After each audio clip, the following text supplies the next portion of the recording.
Hi යාළුවේ මම Dubai ආවට පස්සේ මට හම්බෙච්ච හොඳම යාළුවෙක් තමයි මේ ඉන්නේ. අද අපි මේ ඔයාලව එක් කරගෙන යන්නේ අබුදාබි වල තියෙන ලස්සනම තැන් වලින් එකක් වන කෝනිච් බීච් එක බලන්න. අපි නැවතිලා ඉන්න තැන ඉඳන් නම් මෙතනට තියෙන හරිම පොඩි දුරයි. ඒක නිසා අපි දෙන්න නම් අද යන්නේ පයින් මෙතනට. මේ ඔයගොල්ලන්ට පේන්න තියෙන කෝනිච් රෝඩ් එක. මේක කිලෝමීටර් 8ක් පුරා දිව යනවා. හැබැයි බීච් ඒරියා එක තියෙන්නේ නම් කිලෝමීටර් 2ක් විතරයි. ඒ වගේම බීච් එකට අපිට යන්න කලින් ඒ සම්බන්ධව තියෙන නීති රීති අපිට මෙතනින් බලා ගන්න පුළුවන්. මේ මම දැන් ඉන්නේ බීච් එකේ තියෙන පබ්ලික් ඒරියා එකේ. මේ බීච් එක කොටස් දෙකකට කැඩෙනවා. Public area and family area කියලා. ෆැමිලි ඒරියා යන නම් ඔයගොල්ලෝ ටිකට් එකක් ගන්න ඕනේ. සාමාන්‍යයෙන් මෙතන පබ්ලික් ඒරියා එක නම් ඕපන් වෙලා තියෙනවා. උද්දී 8ත් හවස 6:00 වගේ අතර ඔයගොල්ලන්ට මේ බීච් එකේ නාන්න කරන්න ඇවිදින්න කරන්න පුළුවන්. ඊටත් වඩා වෙලාවක් ඔයගොල්ලන්ට මේ බීච් එකේ ඉන්න ඕන නම් ඔයගොල්ලන්ට යන්න වෙනවා ෆැමිලි ඒරියා එකට. එතන නම් ටිකට් එක වෙන්නේ ඩිරාම් 10ක් වෙනවා ලොකු කෙනෙක්ට. පොඩි කෙනෙක්ට නම් ඩිරාම් 5ක් තමයි වෙන්නේ. මෙතන ලස්සන මුහුදු වෙරළක් තියෙනවා. හවසට හිරු බැස යන වෙලාවට කෝනිච් බීච් එක තවත් ලස්සන වෙනවා.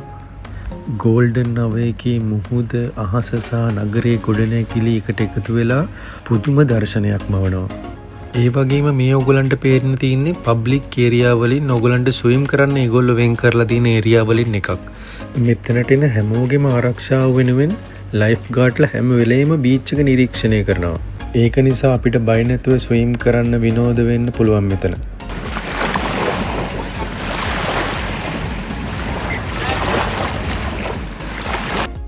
රිලැක්ස් වෙන්න, ඇවිදින්න, ෆොටෝ ගන්න කෝනිච් බීච් එක කියන්නේ හොඳම තැනක්. ඔය ඈතින් පේන්න තියෙන අබුදාබි වල අයිකනික් ගොඩනැගිල්ලක් වන ෆෙයාමොන්ට් මරීනා.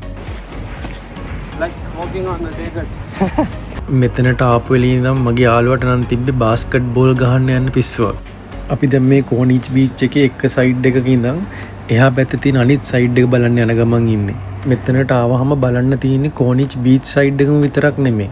මෙතන තියෙනවා ලස්සන පාක් කීපයකුත් ඔයගලන්ට බලන්න පුළුවන්. කෝනිච් පාක් එක, ෆෝමල් පාක් එක, හෙරිටේජ් පාක් එක, ලේක් පාක් එක.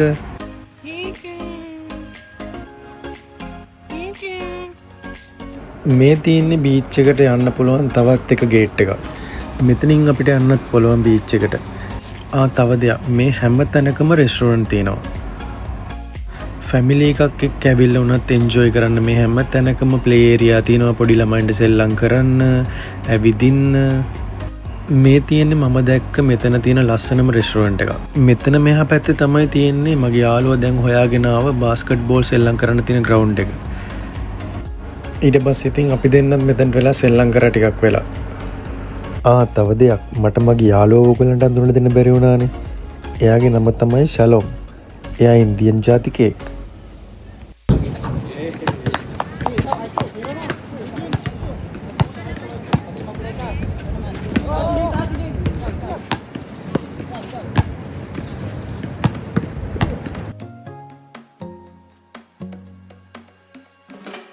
ඊට පස්සේ ඉතින් කළුවර වීගෙන එනකොට අපිත් එතනින් යන්න පිටත් වුණා.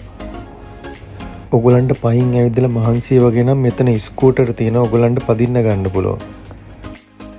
මේ ඔයගලන්ට පේන්න තියෙන වෝකින් ට්‍රැක් එක සහ සයිකල් ට්‍රැක් එක.